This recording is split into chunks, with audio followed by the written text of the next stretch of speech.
Chapter 27. 7 days glided away, every one marking its course by the henceforth rapid alteration of Edgar Linton's state. The havoc that months had previously wrought was now emulated by the inroads of hours. Catherine we would fain have deluded yet, but her own quick spirit refused to delude her. It divined in secret, and brooded on the dreadful probability gradually ripening into certainty. She had not the heart to mention her ride when Thursday came round. I mentioned it for her, and obtained permission to order her out of doors for the library, where her father stopped a short time daily, the brief period he could bear to sit up, and his chamber had become her whole world. She grudged each moment that did not find her bending over his pillow or seated by his side.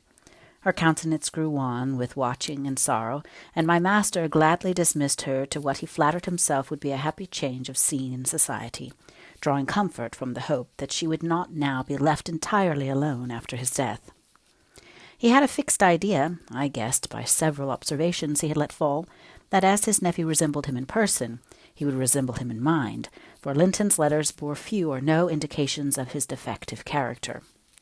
And I, through pardonable weakness, refrained from correcting the error, asking myself what good there would be in disturbing his last moments with information that he had neither power nor opportunity to turn to account. Are you enjoying this audiobook? Please take a moment to hit the subscribe button for more videos like this, and please hit the like button. Those two things make a big difference for this channel, and I appreciate every single like and subscription. Thank you so much. We deferred our excursion till the afternoon, a golden afternoon of August, every breath from the hills so full of life that it seemed whoever respired it, though dying, might revive. Catherine's face was just like the landscape, shadows and sunshine flitting over it in rapid succession. But the shadows rested longer, and the sunshine was more transient, and her poor little heart reproached itself for even that passing forgetfulness of its cares. We discerned Linton watching at the same spot he had selected before. My young mistress alighted, and told me that, as she resolved to stay a very little while, I had better hold the pony and remain on horseback. But I dissented.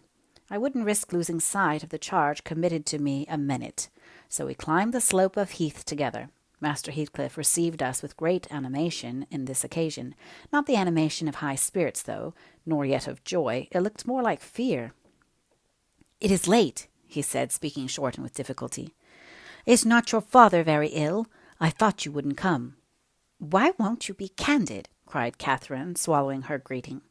"Why cannot you say at once you don't want me? It is strange, Linton, that for the second time you have brought me here on purpose, apparently to distress us both, and for no reason besides." Linton shivered and glanced at her, half supplicating, half ashamed, but his cousin's patience was not sufficient to endure this enigmatical behavior. "My father is very ill," she said, "and why am I called from his bedside? Why didn't you send to absolve me from my promise, when you wished I wouldn't keep it? Come, I desire an explanation. Playing and trifling are completely banished out of my mind, and I can't dance attendance on your affectations now."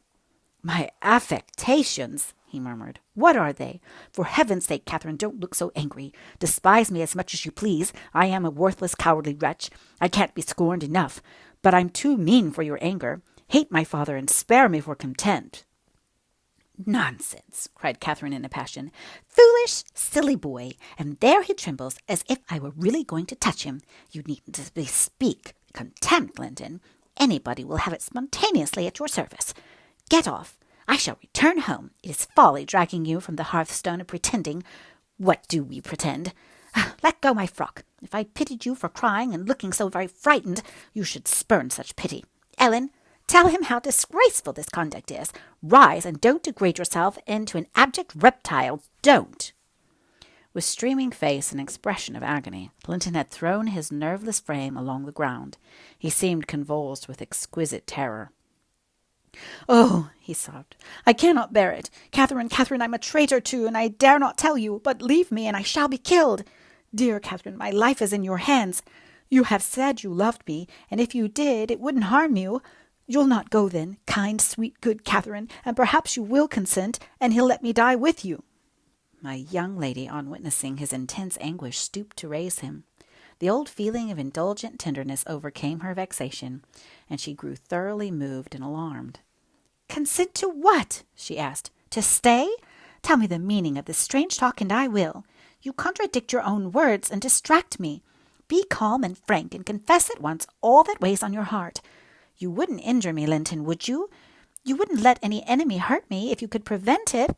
I'll believe you are a coward for yourself, but not a cowardly betrayer of your best friend." "But my father threatened me," gasped the boy, clasping his attenuated fingers. "And I dread him. I dare not tell." "Oh, well," said Catherine with a scornful compassion. "Keep your secret. I'm no coward. Save yourself. I'm not afraid."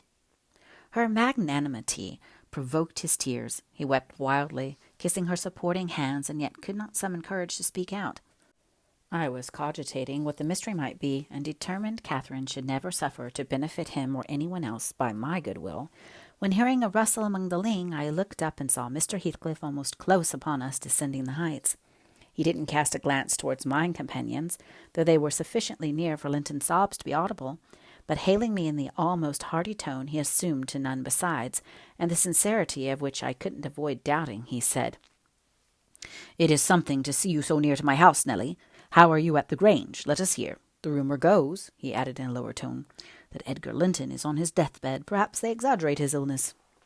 "No, my master is dying," I replied. "It is true enough. A sad thing it will be for all of us, but a blessing for him." "How long will he last, do you think?" he asked. "I don't know," I said. "Because," he continued, looking at the two young people, who were fixed under his eye, Linton appeared as if he could not venture to stir or raise his head, and Catherine could not move on his account, "because that lad yonder seems determined to beat me, and I'd thank his uncle to be quick and go before him. Hallo! Has the whelp been playing that game long? I did give him some lessons about snivelling. Is he pretty lively with Miss Linton generally?" "Lively? No. He has shown the greatest distress," I answered. "To see him, I should say that instead of rambling with his sweetheart on the hills, he ought to be in bed, under the hands of a doctor." "He shall be, in a day or two," muttered Heathcliff.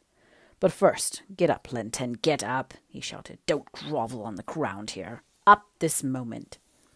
Linton had sunk prostrate again in another paroxysm of helpless fear, caused by his father's glance towards him, I suppose. There was nothing else to produce such humiliation. He made several efforts to obey, but his little strength was annihilated for the time, and he fell back again with a moan. Mr. Heathcliff advanced and lifted him to lean against a ridge of turf. "Now," said he with curbed ferocity, "I'm getting angry, and if you don't command that paltry spirit of yours, damn you, get up directly." "I will, father," he panted. "Only let me alone, or I shall faint. I've done as you wished, I'm sure. Catherine will tell you that I have been cheerful. Oh, keep by me, Catherine. Give me your hand." "Take mine," said his father. "Stand on your feet. There now, she'll lend you her arm. That's right. Look at her. You would imagine I was the devil himself, Miss Linton, to excite such horror. Be so kind as to walk home with him, will you? He shudders if I touch him." "Linton, dear," whispered Catherine, "I can't go to Wuthering Heights. Papa has forbidden me. He'll not harm you. Why are you so afraid?" "I can never re-enter that house," he answered. "I'm not to re-enter it without you." "Stop," cried his father. "We'll respect Catherine's filial scruples. Nelly, take him in, and I'll follow your advice concerning the doctor without delay."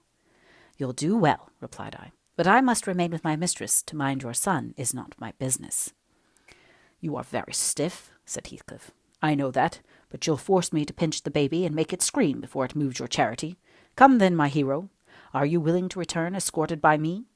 He approached once more and made as if he would seize the fragile being, but shrinking back, Linton clung to his cousin and implored her to accompany him, with a frantic importunity that admitted no denial. However, I disapproved. I couldn't hinder her. Indeed, how could she have refused him herself? What was filling him with dread we had no means of discerning, but there he was, powerless under its gripe, and any addition seemed capable of shocking him into idiocy. We reached the threshold. Catherine walked in, and I stood waiting till she had conducted the invalid to a chair, expecting her out immediately, when Mr. Heathcliff, pushing me forward, exclaimed, "My house is not stricken with the plague, Nelly, and I have a mind to be hospitable today. Sit down and allow me to shut the door." He shut and locked it also. I started. "You shall have tea before you go home," he added. "I am by myself. Hareton is gone with some cattle to the Leas, and Zillah and Joseph are off on a journey of pleasure, and though I'm used to being alone, I'd rather have some interesting company if I can get it. Miss Linton, take your seat by him. I give you what I have. The present is hardly worth accepting, but I have nothing else to offer. It is Linton, I mean. How she does stare! It's odd what a savage feeling I have to anything that seems afraid of me. Had I been born where laws are less strict and tastes less dainty, I should treat myself to a slow vivisection of those two as an evening's amusement." He drew in his breath, struck the table, and swore to himself. "By hell, I hate them." "I am not afraid of you," exclaimed Catherine, who could not hear the latter part of his speech. She stepped close up, her black eyes flashing with passion and resolution. "Give me that key. I will have it," she said. "I wouldn't eat or drink here if I were starving." Heathcliff had the key in his hand that remained on the table. He looked up, seized with a sort of surprise at her boldness, or possibly reminded by her voice and glance of the person from whom she inherited it. She snatched at the instrument and half succeeded in getting it out of his loosened fingers, but her reaction recalled him to the present. He recovered it speedily. "Now, Catherine Linton," he said, "stand off, or I shall knock you down, and that will make Mrs. Dean mad." Regardless of this warning, she captured his closed hand and its contents again. "We will go," she repeated, exerting her utmost efforts to cause the iron muscles to relax, and finding that her nails made no impression, she applied her teeth pretty sharply. Heathcliff glanced at me, a glance that kept me from interfering a moment. Catherine was too intent on his fingers to notice his face. He opened them suddenly and resigned the object of dispute, but ere she had well secured it, he seized her with the liberated hand and, pulling her on his knee, administered with the other a shower of terrific slaps on both sides of the head, each sufficient to have fulfilled its threat, had she been able to fall. At this diabolical violence I rushed on him furiously. "You villain!" I began to cry. "You villain!" A touch on the chest silenced me. I am stout, and soon put out of breath, and what with that and the rage, I staggered dizzily back and felt ready to suffocate or to burst a blood vessel. The scene was over in 2 minutes. Catherine released, put her 2 hands to her temples, and looked just as if she were not sure whether her ears were off or on. She trembled like a reed, poor thing, and leant against the table, perfectly bewildered. "I know how to chastise children, you see," said the scoundrel grimly, as he stooped to repossess himself of the key which had dropped to the floor. "Go to Linton now, as I told you, and cry at your ease. I shall be your father tomorrow, all the father you'll have in a few days, and you shall have plenty of that. You can bear plenty, you're no weakling. You shall have a daily taste, if I catch such a devil of a temper in your eyes again." Cathy ran to me instead of Linton and knelt down and put her burning cheeks on my lap, weeping aloud. Her cousin had shrunk into a corner of the settle, as quiet as a mouse, congratulating himself, I dare say, that the correction had alighted on another than him. Mr. Heathcliff, perceiving us all confounded, rose and expeditiously made the tea himself. The cups and saucers were laid ready. He poured it out and handed me a cup. "Wash away your spleen," he said, "and help your own naughty pet in mine. It is not poisoned, though I prepared it. I'm going out to seek your horses." Our first thought on his departure was to force an exit somewhere. We tried the kitchen door, but that was fastened outside. We looked at the windows. They were too narrow for even Cathy's little figure. "Master Linton," I cried, seeing we were regularly imprisoned, "you know what your diabolical father is after, and you shall tell us, or I'll box your ears as he has done your cousins." "Yes, Linton, you must tell," said Catherine. "It was for your sake I came, and it will be wickedly ungrateful if you refuse." "Give me some tea, I'm thirsty, and then I'll tell you," he answered. "Mrs. Dean, go away. I don't like you standing over me. Now, Catherine, you are letting your tears fall into my cup. I won't drink that. Give me another." Catherine pushed another to him and wiped her face. I felt disgusted at the little wretch's composure, since he was no longer in terror for himself. The anguish he had exhibited on the moor subsided as soon as ever he entered Wuthering Heights, so I guessed he had been menaced with an awful visitation of wrath if he failed in decoying us there, and that accomplished, he had no further immediate fears. "Papa wants us to be married," he continued, after sipping some of the liquid, "and he knows your papa wouldn't let us marry now, and he's afraid of my dying if we wait, so we are to be married in the morning, and you are to stay here all night, and if you do as he wishes, you shall return home next day and take me with you." take you with her. Pitiful changeling, I exclaimed. You marry? Why, the man is mad, or he thinks us fools, every one. And do you imagine that beautiful young lady, that healthy, hearty girl, will tie herself to a little perishing monkey like you? Are you cherishing the notion that anybody, let alone Miss Catherine Linton, would have you for a husband? You want whipping for bringing us in here at all, with your dastardly pulling tricks. And don't look so silly now. I've a very good mind to shake you severely for your contemptible treachery and your imbecile conceit. I did give him a slight shaking, but it brought on the cough, and he took to his ordinary resource of moaning and weeping, and Catherine rebuked me. Stay all night? No, she said, looking slowly round. Ellen, I'll burn that door down, but I'll get out. And she would have commenced the execution of her threat directly, but Linton was up in alarm for his dear self again.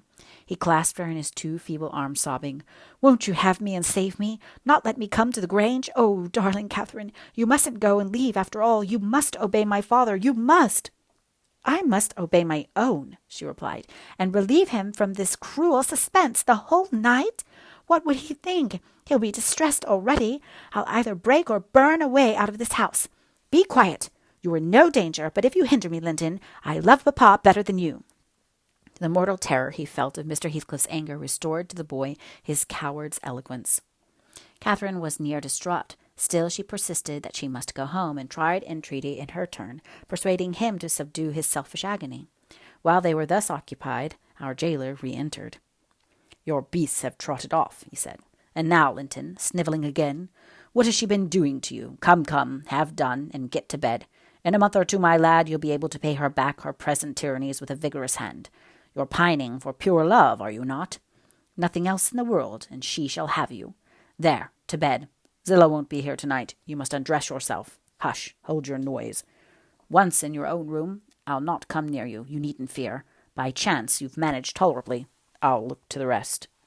He spoke these words, holding the door open for his son to pass, and the latter achieved his exit exactly as a spaniel might which suspected the person who attended on it of designing a spiteful squeeze. The lock was resecured. Heathcliff approached the fire, where my mistress and I stood silent. Catherine looked up and instinctively raised her hand to her cheek. His neighborhood revived a painful sensation. Anybody else would have been incapable of regarding the childish act with sternness, but he scowled on her and muttered, Oh, you are not afraid of me? Your courage is well disguised. You seem damnably afraid. I am afraid now, she replied, because if I stay, papa will be miserable, and how can I endure making him miserable when he... Mr. Heathcliff, let me go home. I promised to marry Linton. Papa would like me too, and I love him. Why should you wish to force me to do what I willingly do of myself? Let him dare to force you, I cried. There's law on the land, thank God, there is, though we be in an out-of-the-way place. I'd inform if he were my own son, and it's felony without benefit of clergy. Silence, said the ruffian. To the devil with your clamour. I don't want you to speak. Miss Linton, I shall enjoy myself remarkably in thinking your father will be miserable. I shall not sleep for satisfaction. You could have hit on no surer way of fixing your residence under my roof for the next 24 hours than informing me that such an event would follow. As to your promise to marry Linton, I'll take care you shall keep it, for you shall not quit this place till it is fulfilled. Send Ellen, then, to let papa know I'm safe, exclaimed Catherine, weeping bitterly. Or marry me now, poor papa, Ellen. He'll think we're lost. What shall we do? Not he. He'll think you are tired of waiting on him and run off for a little amusement, answered Heathcliff.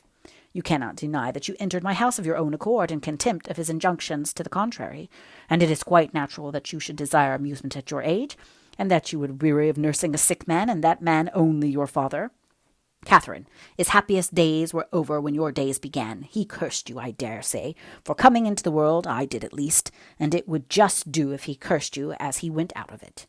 I'd join him. I don't love you. How should I? Weep away. As far as I can see, it would be your chief diversion hereafter, unless Linton make amends for other losses, and your provident parent appears to fancy he may. His letters of advice and consolation entertained me vastly. In his last he recommended my jewel to be careful of his, and kind to her when he got her. Careful and kind, that's paternal. But Linton requires his whole stock of care and kindness for himself. Linton can play the little tyrant well. He'll undertake to torture any number of cats, if their teeth be drawn and their claws pared. You'll be able to tell his uncle fine tales of his kindness when you get home again, I assure you. You're right there, I said. Explain your son's character. Show his resemblance to yours, and then I hope Miss Cathy will think twice before she takes the cockatrice. I don't much mind speaking of his amiable qualities now, he answered, because she must either accept him or remain a prisoner, and you along with her till your master dies. I can detain you both quite concealed here. If you doubt, encourage her to retract her word, and you'll have an opportunity of judging. I'll not retract my word, said Catherine. I'll marry him within this hour, if I may go to Thrushcross Grange afterwards. Mr. Heathcliff, you're a cruel man, but you're not a fiend, and you won't, from mere malice, destroy irrevocably all my happiness.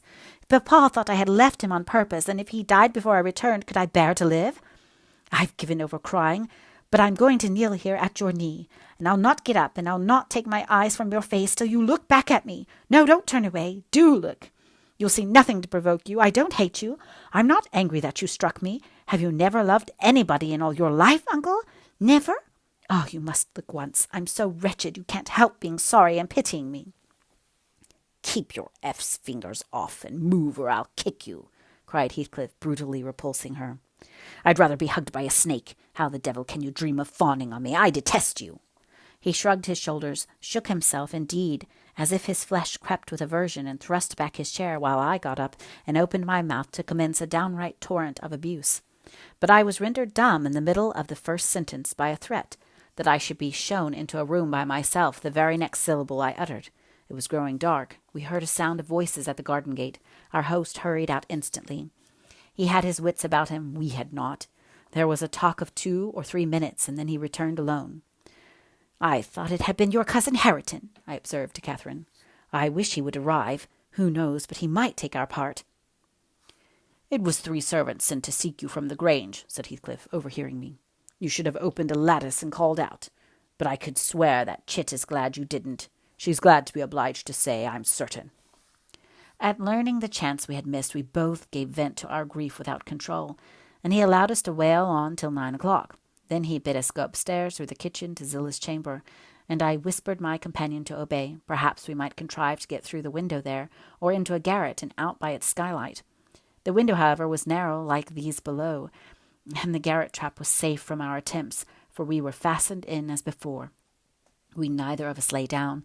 Catherine took to her station by the lattice, and watched anxiously for morning, a deep sigh being the only answer I could obtain to my frequent entreaties that we should try to rest.